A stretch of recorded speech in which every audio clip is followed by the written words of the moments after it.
Examination classes में आपका फिर से स्वागत है। मैं आज भारत की जनगणना 2011 की रिपोर्ट उत्तर प्रदेश का लेके आया हूं। उत्तर प्रदेश के बारे में आज हम बात करेंगे। पिछली क्लास में मैंने भारत की जनगणना 2011 अपने देश के बारे में बात किया था और उसको डिटेल में हम लोगों ने डिस्कस किया था और उसके जितने भी पॉइंट्स बनते थे उसके बारे में हम लोगों ने जाना था। आज हम उत्तर प्रदेश के बारे में जानेंगे और इसके जो भी पॉइंट्स बनते हैं उसको डिस्कस करेंगे।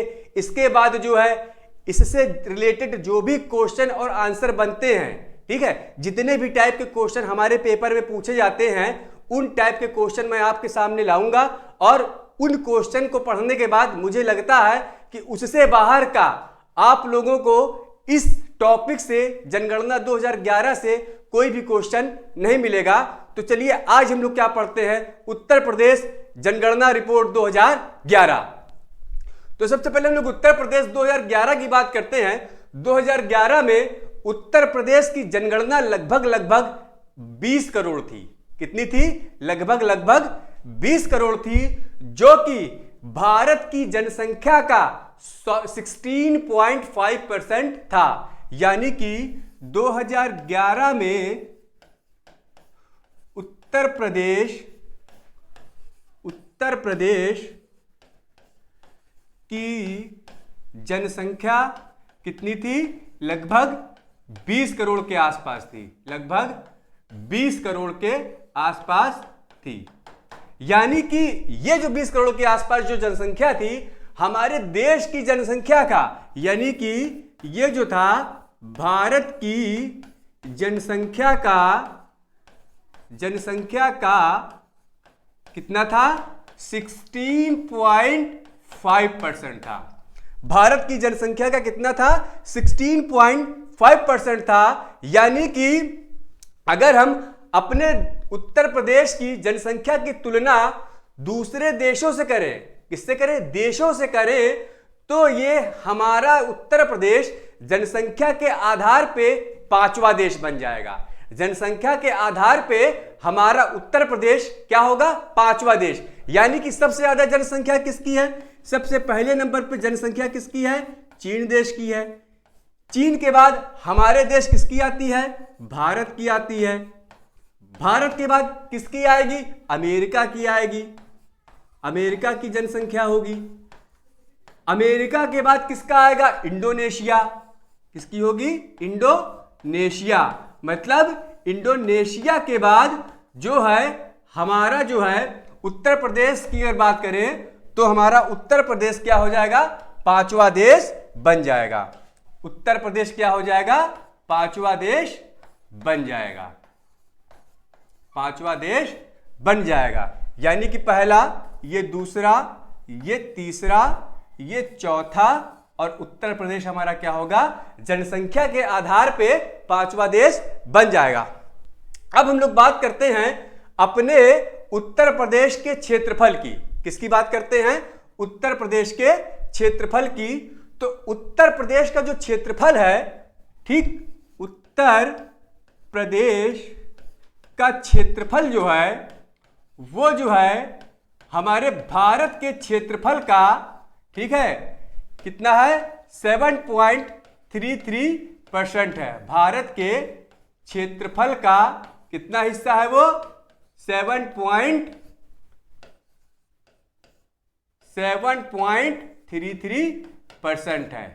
ये हमारे क्या है? उत्तर प्रदेश के क्षेत्रफल जो है हमारा कितना है? भारत के क्षेत्रफल का, यानी कि हमारे देश के क्षेत्रफल का क्या है? 7.44% है। और अगर हम लोग क्षेत्रफल के आधार पे अपने प्रदेश की तुलना करें तो, ठीक है, क्षेत्रफल के आधार पे अपने प्रदेश की तुलना करें तो इसका स्थान कौन सा होगा? चौथा। इसका स्थान क्या कौन सा? इस टाइम 2011 की रिपोर्ट के अनुसार तो 5वां था, क्योंकि 2014 में तेलंगाना और आंध्र प्रदेश 2 राज्यों में डिवाइड हो गए। इसलिए क्या हुआ? आंध्र प्रदेश जो है उत्तर प्रदेश के क्षेत्रफल से क्या हो गया? छोटा हो गया। ठीक, आंध्र प्रदेश 2 राज्यों में, 2 प्रदेशों में टूट गया। एक तेलंगाना बन गया और दूसरा कौन बन गया? आंध्र प्रदेश। तो इस कारण से क्या है, उत्तर प्रदेश जो है आंध्र प्रदेश से बड़ा हो गया और उसका क्षेत्रफल के आधार पे अपने देश में चौथा स्थान हो गया। क्षेत्रफल के आधार पे कौन सा स्थान हो गया? चौथा स्थान। तो इसका मतलब क्या है? पहले स्थान पे क्षेत्रफल के आधार पे राजस्थान था, राजस्थान के बाद क्या था हमारा? मध्य प्रदेश था, ठीक है, मध्य प्रदेश के बाद जो था हमारा क्या है? महाराष्ट्र था। कौन था? महाराष्ट्र। और उसके बाद था आंध्र प्रदेश। लेकिन इस टाइम कौन हो गया है? 2014 के बाद चौथे स्थान पे उत्तर प्रदेश। क्या है? उत्तर प्रदेश कौन से स्थान पे है? चौथे स्थान पे। पहले पे राजस्थान, दूसरे पे मध्य प्रदेश, तीसरे पे महाराष्ट्र। और ये क्या है? क्षेत्रफल के आधार पे। क्या है ये? क्षेत्रफल के आधार पर उत्तर प्रदेश का कौन सा स्थान है? चौथा। क्षेत्रफल के आधार पर उत्तर प्रदेश का कौन सा स्थान है? चौथा स्थान है। ठीक, चौथा स्थान है।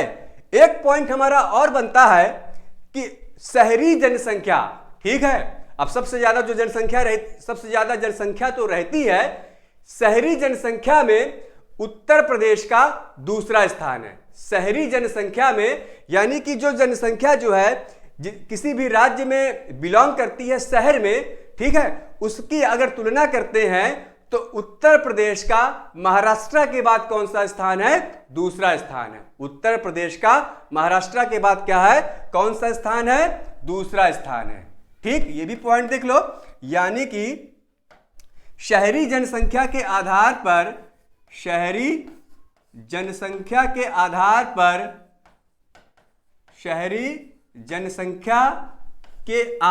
पर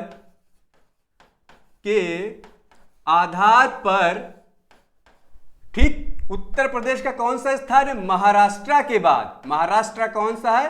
पहले स्थान पर। महाराष्ट्र के बाद क्या है? उत्तर प्रदेश का कौन सा स्थान हो जाएगा? ये पहला हो गया और दूसरा हमारा क्या हो जाएगा? उत्तर प्रदेश।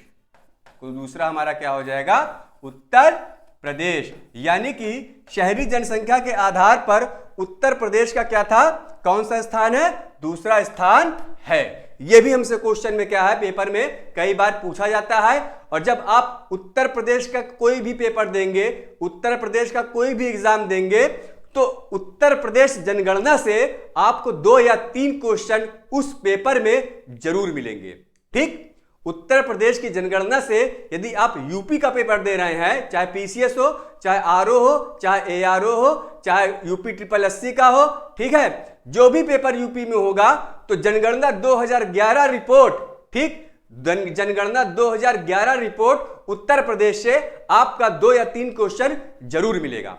ठीक, और ये सब जितने भी मतलब पॉइंट हैं, जितने भी क्वेश्चन जहां जहां से पूछे जाते हैं, मैं आप लोगों को एक एक क्वेश्चन बताऊंगा और जो जो क्वेश्चन पेपर में बनते हैं वो भी बताऊंगा, जिससे आपका एक भी क्वेश्चन जो है इससे रिलेटेड छूटेगा नहीं। ठीक, अब आगे बात करते हैं इसमें। अब जीवन प्रत्याशा की बात करते हैं। जीवन प्रत्याशा की बात करते हैं। नेक्स्ट पॉइंट में देख लेते हैं, उत्तर प्रदेश के लोगों की जीवन प्रत्याशा। उत्तर प्रदेश के लोगों की क्या है? उत्तर प्रदेश के लोगों की यानी कि उत्तर प्रदेश की जीवन प्रत्याशा। जीवन प्रत्याशा मतलब कि यहां पे लोगों का जीवन यानी कि यहां पे रहने वाले लोग का जो जीने का जो एवरेज है, ठीक है, जो भी मतलब कि जितने लोग यहां पे कुल लोग जो रहते हैं उनका जब एवरेज निकाला गया तो उनकी जीवन प्रत्याशा 2011 के आधार पे, ठीक है, 2011 के आधार पे 2011 के आधार पर कितनी पाई गई? 62.7 वर्ष। क्या पाई गई? 62.7 वर्ष यहां के लोगों की जीवन प्रत्याशा पाई गई। मतलब इसका कहने का मतलब यह है यहां के लोगों का जो एवरेज आयु काल है, ठीक है, यहां के लोगों का जो औसत आयु काल है वो कितना है? 62.7 वर्ष। कितना है? 62.7 वर्ष है। लेकिन आपको इंटरनेट में कहीं 65 पॉइंट, ठीक है, इंटरनेट में आपको 65.3 वर्ष मिलेगा।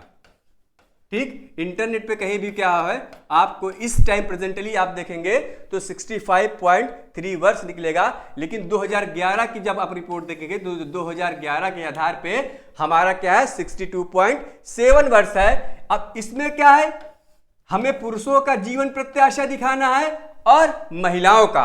पुरुषों का जीवन प्रत्याशा यानी कि पुरुष का जो औसत आयु है, यहां पे पुरुषों का जो औसत आयु है, ये मैंने पुरुष लिख लिया, एम का मतलब मेल और एफ का मतलब फीमेल। तो पुरुषों का 61.8 वर्ष होगा, पुरुषों का 68.8 वर्ष, यानी कि पुरुष जो है यहां पे 61.8 वर्ष की अल्प आयु जो है, औसत जो उनकी आयु निकाली गई पुरुषों की, वो कितनी निकाली गई 61.8 वर्ष, और महिलाओं की कितनी निकाली गई 63.7 वर्ष। ये जो है हमसे कभी कभी पेपर जब टफ बनता है तो ये हमसे पूछ लिया जाता है कि यहां के लोगों की जीवन प्रत्याशा क्या है, उत्तर प्रदेश के लोगों की जीवन प्रत्याशा कितनी है। अब देखो, अब इसमें हम लोग बात करेंगे, ठीक है, अब सर्वाधिक जनसंख्या वाले जिलों की बात करेंगे, सर्वाधिक नगर निगम वाले, ठीक है, क्षेत्र की बात करेंगे, या सर्वाधिक नगरों में रहने वाले लोगों की बात करेंगे कि कौन सा जिले में, किस जिले में कितनी जनसंख्या है, या कौन से जिले में सर्वाधिक जनसंख्या है, या किस जिले में न्यूनतम जनसंख्या है। तो यदि हम क्या करते हैं, जिलों की बात करते हैं, ठीक, यानी कि सर्वाधिक आबादी वाले जिले, किसकी बात कर रहे हैं, जिलों की, 2011 के आधार पर आबादी वाले जिले, आबादी वाले जिले, सर्वाधिक आबादी वाले जिले में पहले नंबर पे तो हमारा है प्रयागराज। पहले नंबर पे हमारा क्या है, प्रयागराज, यानी कि पहले इलाहाबाद था, इस टाइम क्या हो गया ये प्रयागराज। दूसरे नंबर पे हमारा क्या है, मुरादाबाद। कौन है, मुरादाबाद, दूसरे नंबर पे मुरादाबाद। और तीसरे नंबर पे कौन है, गाजियाबाद। तीसरे नंबर पे कौन है, गाजियाबाद। ये सर्वाधिक जनसंख्या वाले क्या हैं, सर्वाधिक आबादी वाले क्या हैं, जिले हैं। ये कौन है, सर्वाधिक आबादी वाले जिले। अब हम न्यूनतम आबादी वाले जिलों की बात करेंगे। किसकी बात करेंगे, न्यूनतम आबादी वाले जिले के, न्यूनतम आबादी वाले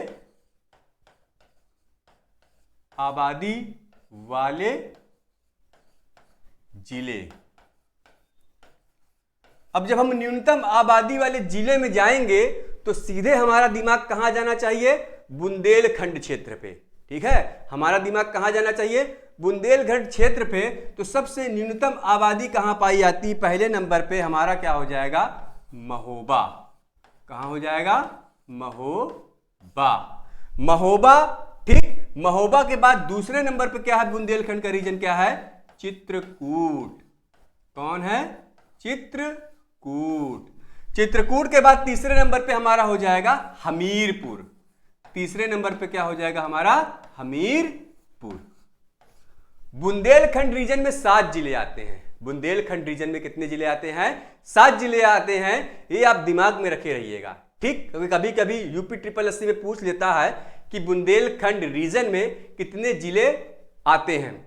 और बुंदेलखंड रीजन का जो ललितपुर जो है क्षेत्र है, ललितपुर जिला जो है वो मध्य प्रदेश से तीनों तरफ से क्या हुआ है, घिरा हुआ है। मतलब ये हमारा क्या है, ललितपुर है, और ये हमारा क्या है, ये पूरा जो एरिया है वो मध्य प्रदेश का होगा। तो ये भी हमें ध्यान रखना है कि जो ललितपुर जिला है वो मध्य प्रदेश से तीनों तरफ से क्या हुआ है, वो घिरा हुआ है। यानी कि मध्य प्रदेश उसको 3 तरफ से क्या किए हुआ है, घेरे हुआ है।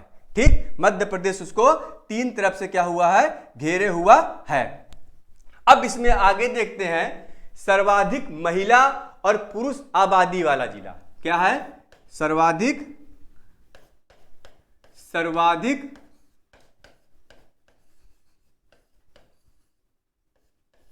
महिला और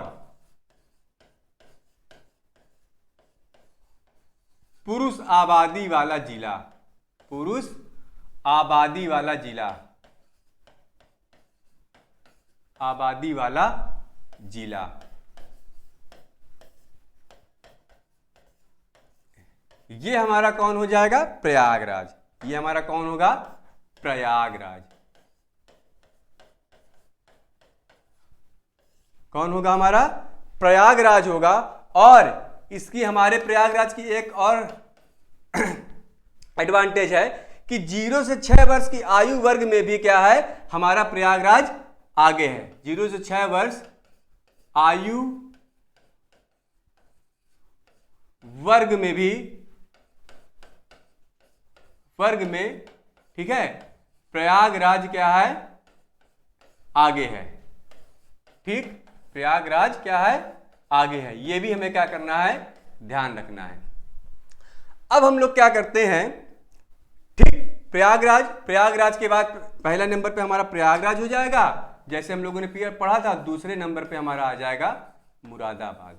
कौन हो जाएगा? मुरादाबाद।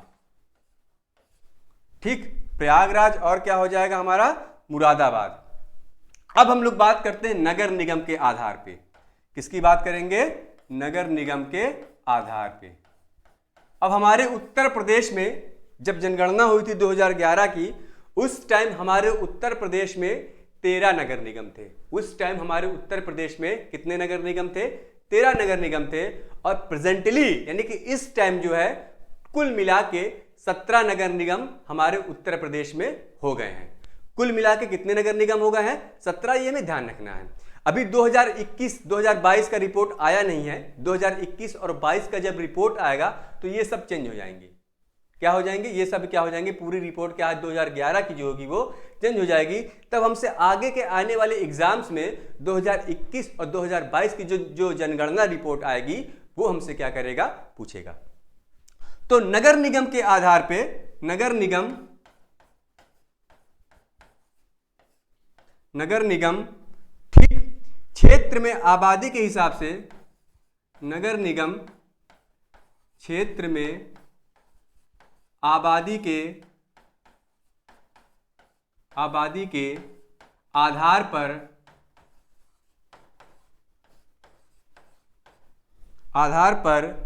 पहले नंबर पे हमारा क्या था? पहले नंबर पे लखनऊ होगा, दूसरे नंबर पे कानपुर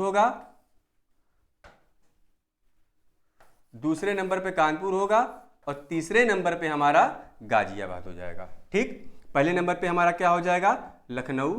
पहले नंबर पे लखनऊ, दूसरे नंबर पे हमारा कानपुर नगर,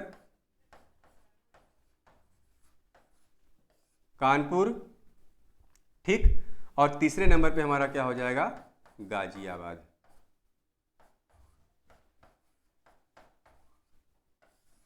आधार पर सबसे बड़े नगर, ये क्या है? सबसे बड़े नगर,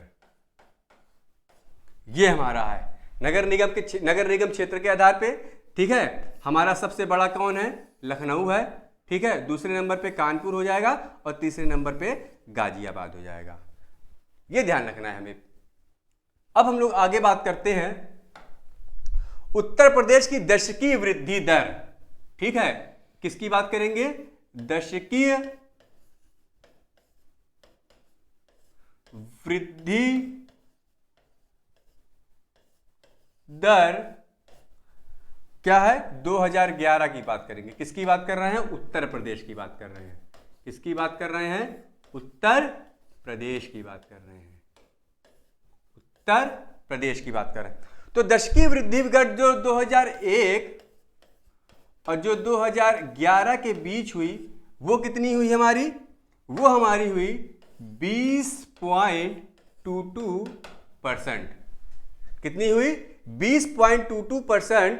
ठीक, 22% रही।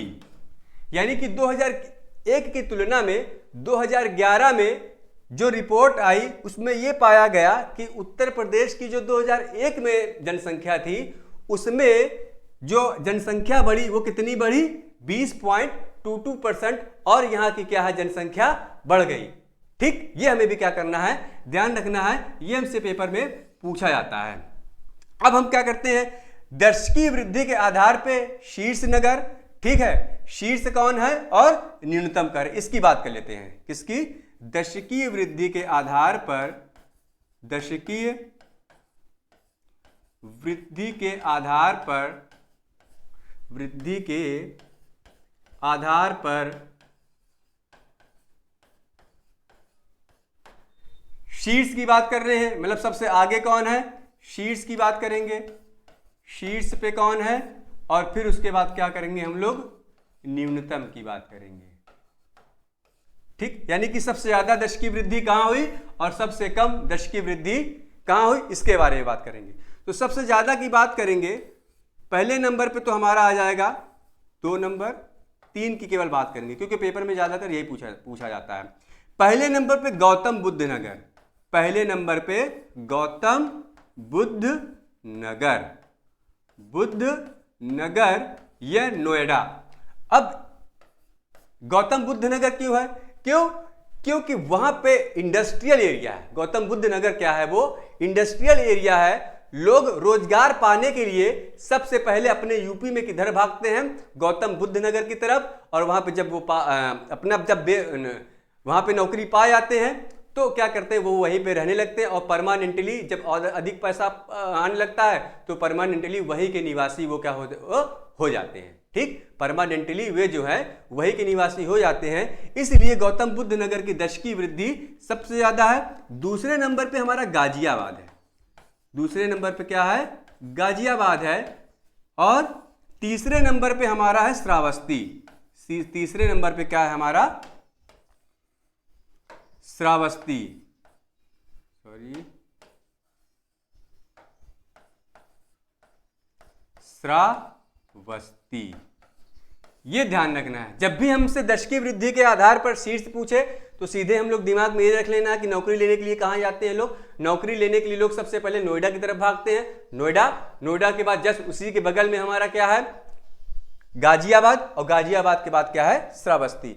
अब न्यूनतम की यहां बात करेंगे, ठीक है, किसकी बात करेंगे, न्यूनतम में 2, इसमें भी 3 की बात कर लेते हैं। तो न्यूनतम में कानपुर आ जाएगा। ठीक, यानी कि सबसे कम दशकीय वृद्धि कहां पे हुई, कानपुर में हुई।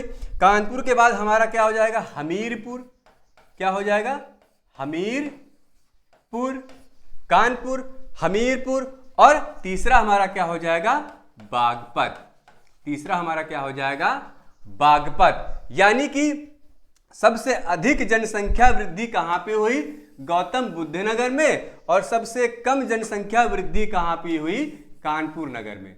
सबसे कम जनसंख्या वृद्धि कहां पे हुई, कानपुर नगर में। अगर गौतम बुद्ध नहीं दिया रहेगा तो सबसे अधिक गाजियाबाद में जनसंख्या वृद्धि क्या है, दशकीय वृद्धि हुई। ठीक है, अगर गौतम बुद्ध नहीं दिया रहेगा तो अगर आपको ऑप्शन में गाजियाबाद दिया रहेगा तो गाजियाबाद में हमें क्या करना है, चूज करना है दशकीय वृद्धि के आधार पर सबसे आगे, और ये दोनों रहेगा तो नहीं रहेगा तो हमें क्या करना है, श्रावस्ती की बात करेंगे। और सबसे न्यूनतम दशकीय वृद्धि क्या होगा, सबसे न्यूनतम दशकीय वृद्धि कानपुर में होगा। अगर कानपुर नहीं रहेगा तो किसको हम लोग चूज करेंगे, हमीरपुर को चूज करेंगे। और अगर हमीरपुर भी नहीं रहेगा तो सबसे न्यूनतम वृद्धि कहां पे होगी, बागपत में। लेकिन हमें दिमाग में यह रखना है कि सबसे कम न्यूनतम दशकीय वृद्धि कहां पे हुई थी, कानपुर में। सबसे कम दशकीय वृद्धि कहां पे हुई थी, कानपुर में। ठीक, ये हमें क्या करना है, दिमाग में रख लेना है। अब एक पॉइंट जो है इसको नोट कर लो कि सबसे न्यूनतम जनसंख्या घनत्व वाले जिले, न्यूनतम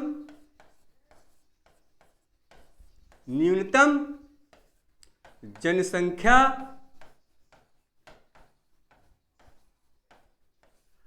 घनत्व वाले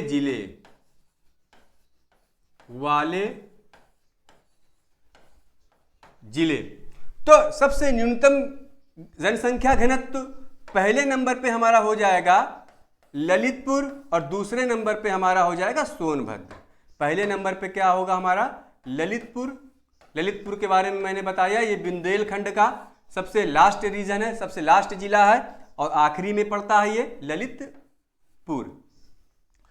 और ये तीन ओर से मध्य प्रदेश के द्वारा क्या है घिरा हुआ है। तीन ओर से मध्य प्रदेश से क्या हुआ है ये घिरा हुआ है। और उसके बाद दूसरे नंबर पे क्या होगा हमारा सोनभद्र। दूसरे नंबर पे क्या होगा हमारा सोनभद्र। तो आज जो है जितने भी मैंने उत्तर प्रदेश के पॉइंट्स बताए, सभी पॉइंट्स को मैं क्या करना है अपने इसको रिकॉर्ड नोट कर लेना है।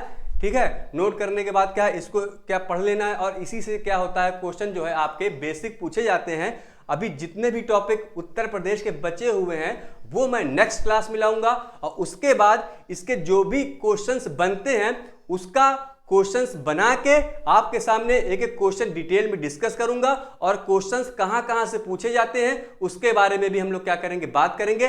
इसके बाद आपका जनसंख्या उत्तर प्रदेश से रिलेटेड आपका एक भी क्वेश्चन क्या होगा वो छूटेगा नहीं। तो आज क्लास यही समाप्त करते हैं। अगर क्लास आप लोगों को अच्छी लगी हो तो प्लीज इसको लाइक करिएगा, शेयर करिएगा और ज्यादा से ज्यादा इसको क्या करिए सब्सक्राइब करिए। धन्यवाद।